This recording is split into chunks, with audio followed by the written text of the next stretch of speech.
4000 പ്രാവശ്യം ഭഗവാന്റെ മറ്റു നാമങ്ങൾ ജപിക്കുന്നതിന് ഫലം കിട്ടും.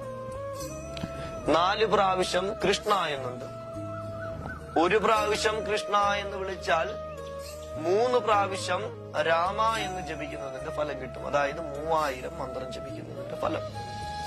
അപ്പം 4 പ്രാവശ്യം കൃഷ്ണ എന്നുള്ളത് കൊണ്ട് 12,000 നാമങ്ങൾ, മറ്റു നാമങ്ങൾ ജപിക്കുന്നതിന്റെ ഫലം കിട്ടും. അങ്ങനെ ഹരേ കൃഷ്ണ മഹാമന്ത്രത്തില് ഒരു മന്ത്രജപത്തില് 16,000 നാമങ്ങൾ ജപിക്കുന്നതിന്റെ ഫലം ലഭിക്കും. 16 പ്രാവശ്യം വിഷ്ണു സഹസ്രനാമം ചൊല്ലുന്നതിന്റെ ഫലം ഹരേ കൃഷ്ണ കൃഷ്ണ കൃഷ്ണ ഹരേ ഹരേ, ഹരേ രാമ രാമ രാമ ഹരേ ഹരേ, ഇത്രയും ജപിച്ചാൽ കിട്ടും.